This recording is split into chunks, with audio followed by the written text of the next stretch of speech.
The ancient city temple of Heliopolis sits on the eastern bank at the base of the Nile Delta.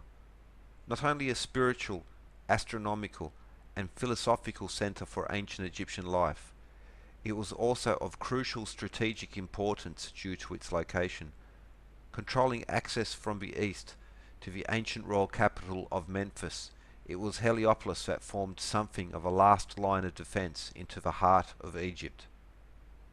To control the trade and communication in and out of Egypt, it was necessary to control Heliopolis. Both in ancient and more recent times, Heliopolis has been the scene of crucial battles, the place where empires rose and fell. The battles of Heliopolis in 1800 or 640 AD being examples of the importance of this location.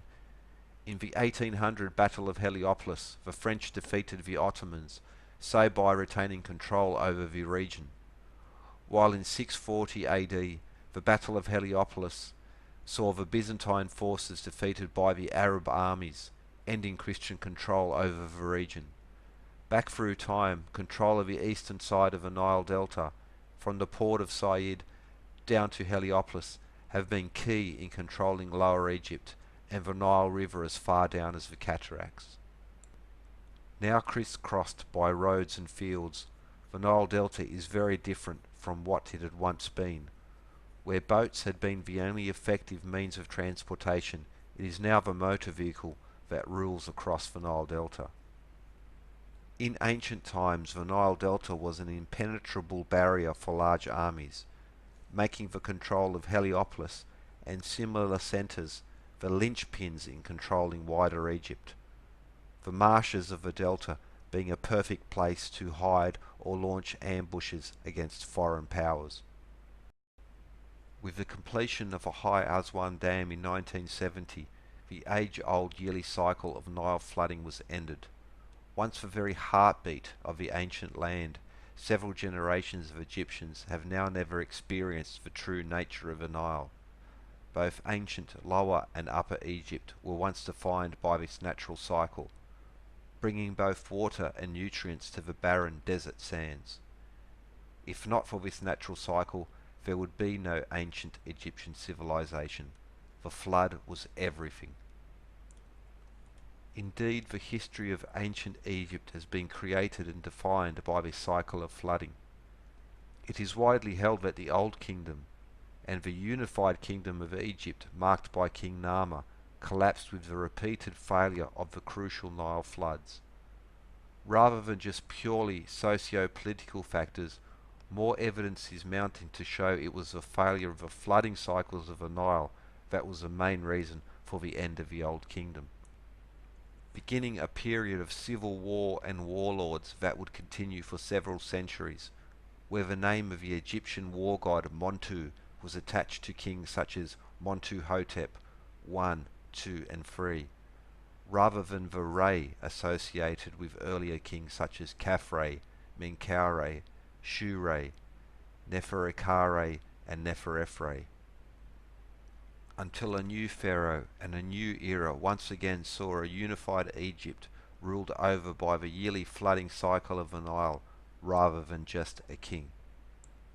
The yearly cycle of life-giving floods was essential to both Upper and Lower Egypt, though in Lower Egypt and the Nile Delta it was more pronounced as the waters slowed and broadened into the marshes of the Nile Delta being marked by the ancient capital of Memphis, the Giza Pyramids, and Heliopolis.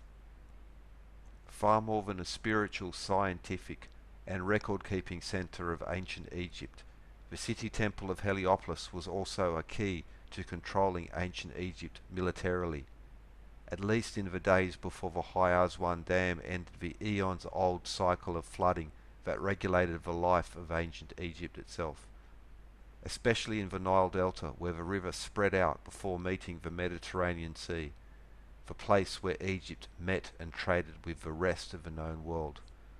To control Egypt, one needed to control the Nile, and to control the Nile, one needed to control the Nile Delta, and for that, Heliopolis was an essential key.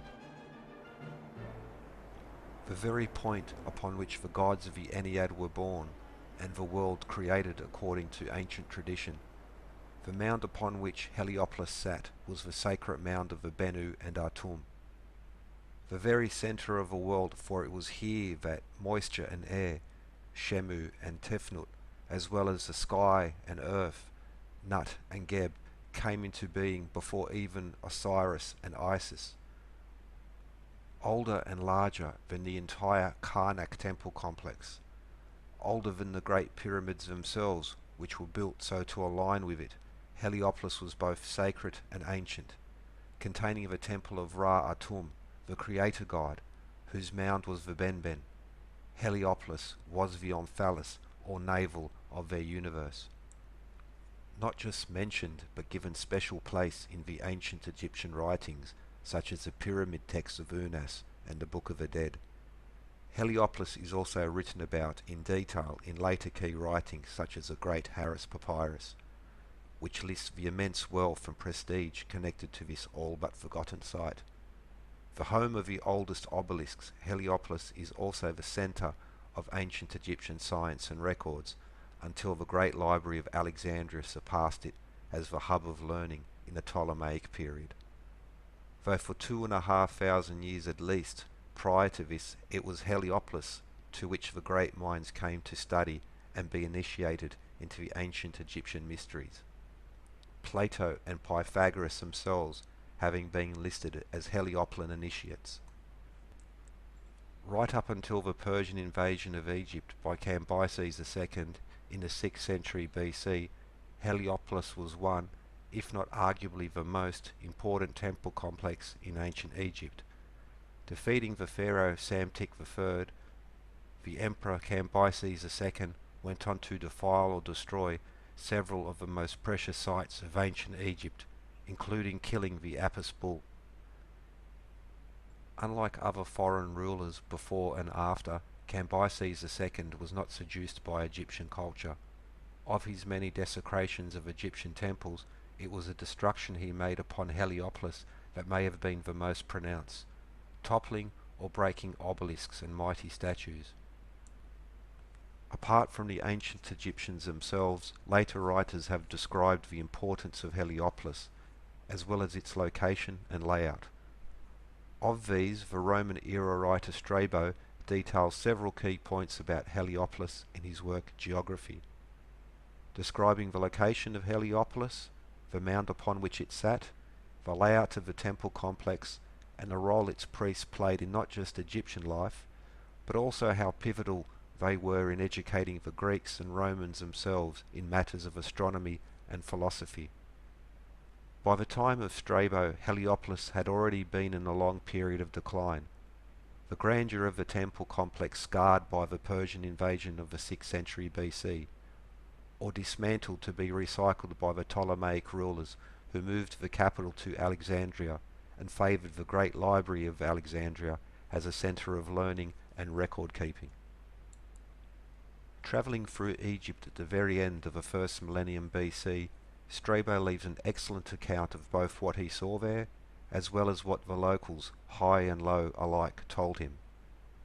Much of his historical account matching the descriptions of Egyptian priests such as Manetho, who is said to be a priest of Heliopolis or educated by them. These descriptions of Manetho and Strabo have been largely verified by more ancient Egyptian records found and translated in more recent times, while recent excavations and scientific work is complementing much of what these ancient writers have told us about those who were already ancient in their times. This will be explored more in the next episode. Thank you for watching.